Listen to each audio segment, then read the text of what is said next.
Good afternoon, everyone. This is Sabrina Dami with your 13 Now update on this Friday, January 12th. And we once again start with the driveway shooting trial. It is day 2 of testimony, and Mark Mulholland is at the Washington County Court once again following the developments every step of the way. And Mark, really, the headline so far today appears to be Kevin Monahan's wife testifying for the second time today in court.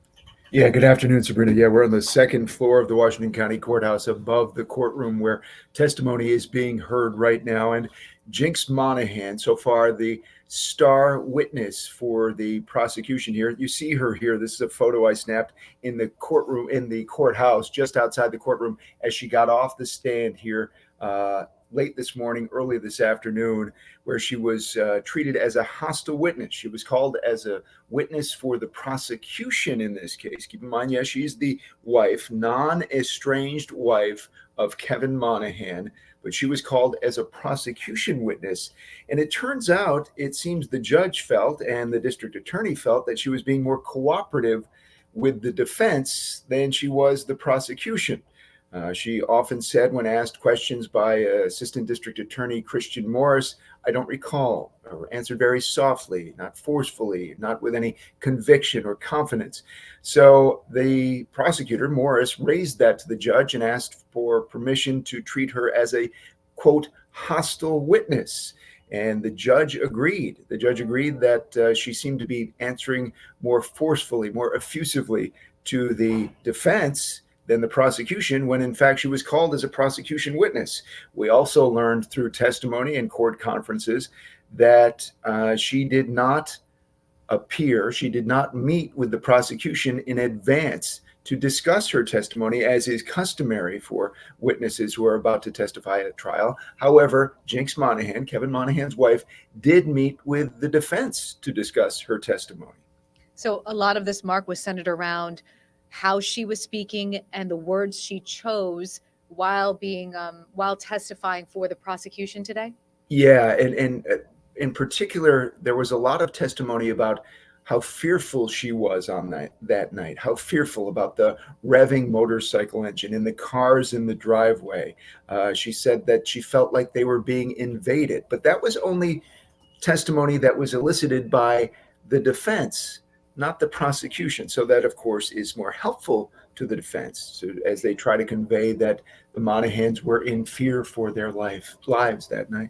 And we're seeing video of the Monahan home and now Kevin Monahan himself in court. Did she say anything, Mark, that allowed us to understand a little bit more about what happened that night, the night that Kevin Monahan is accused of firing the shotgun that ultimately killed Kaylin Gillis? The testimony doesn't provide a lot of insight because she claims that she was hiding in a closet, so wasn't able to see her husband as he left and went outside of the home, standing on the deck of the home. So she wasn't able to see him because she was in a closet, presumably with the door closed, and wasn't able to see him. She was able to hear things, though, she said. She heard one gunshot and then a second gunshot. And she testified that when her husband came in, they talked about things, but they didn't talk about where the shots came from. So there was never any testimony about where the shots came from or whether or not Kevin Monahan was the one who was firing the shots. This is just day 2 of testimony in this trial, essentially the first full day that we're having of testimony, given that opening statements happened for the first part of yesterday. So I know testimony is continuing right now, and our colleague Dan Levy is inside the courtroom, and you'll be back in there as well, providing our team coverage once again from there. I will. We'll see you live at 4. All right, Mark, thank you so much for taking some time to talk with us here. Of course. Let us bring in meteorologist Reed Kisselback now for a check on our first warning forecast, tracking yet again another storm moving in that might impact our weekend plans a little bit, Reed. Yeah, it's essentially round 2, Sabrina, of pretty much what we saw on Tuesday. But the good news is it's happening at a better time overall. So instead of happening during the evening commute like we got on Tuesday, this is going to be happening at a point where most people are choosing to be in the house at that time of day. So it's more so after 9 o'clock tonight, and then most of it cleared out by Saturday morning. So no late night partying tonight then. Yeah, the late night partiers are going to be dealing with that one for sure, but everybody else who chooses to stay indoors is going to not really have too much of an impact from this one, which is good to hear. Yeah. Satellite and radar, we have the mix of sun and clouds for right now. Clouds are starting to build in, become a little bit more consistent. You can see that out by Buffalo down into Pennsylvania as our incoming low pressure system is starting to push its way into the Ohio Valley. You can see mainly in the form of rain right now, but we are going to interact with some of that colder air and see first some snow. So a quick burst of snow once again. We have a coating up to an inch on the valley floor, 1 to 3 as you get towards some of the higher elevations of the Catskills, some of the hill towns of Rensselaer County, not so much, but more so in the Greens and Berkshires into the Mohawk Valley, 3 to 6 as you get to the higher elevations of the Adirondacks and Green Mountains, and then even 6 plus in some of the highest points of the Adirondacks, where we're going to see that changeover occur at the latest possible time. So hour by hour through the rest of this evening, cloud cover steadily builds in by 9:30. Snow starts to push its way into the region, becoming more widespread closer towards midnight. But at that point, we're already starting to make that transition from snow to some rain. And so this is where we're going to anticipate those slick conditions out on the roads. So just be mindful if you are going to be out late.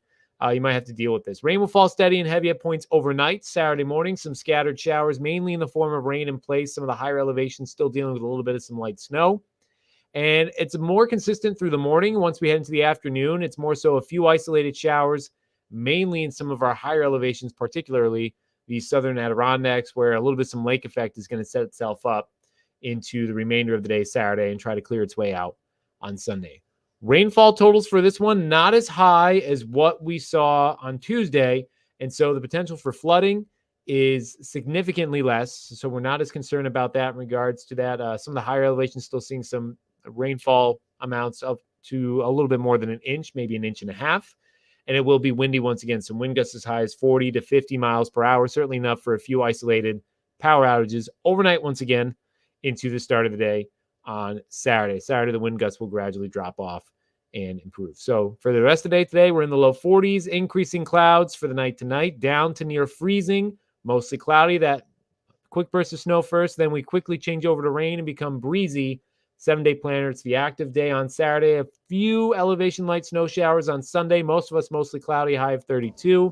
And Sabrina, if you missed the taste of winter, you got it all next week. We got temperatures in the 20s. We got the overnight lows down in the teens. We're going to keep a close eye on Tuesday night into Wednesday as well for our next incoming weather system that looks like it might give us some snow. Just snow. Just snow. Yeah. It's about to get really cold around here. This is more what we see for January, right, Reed? It's going to feel colder only because we've been above normal. It's going to feel, so Sunday is actually what we should be for this time of year, 32. So it's going to be slightly below average, but this is more typical of what we expect for January weather, maybe even into February at points, because we usually get that little cold burst right before things start to get better. So yeah, it's going to feel a little bit more winter-like than it has pretty much for this entire season. All right, we're going to bundle up, Reed. Thank you so much. We'll get the latest from you starting live at 4. I know you're in for Paul this evening, and looking forward to getting the latest on the forecast with you at 4 o'clock. Can't wait. All right, Reed, thank you so much. Thank you. And thank you all for joining us for this 13 Now update. I'm Sabrina Dami. We'll see you on air on News Channel 13 starting live at 4.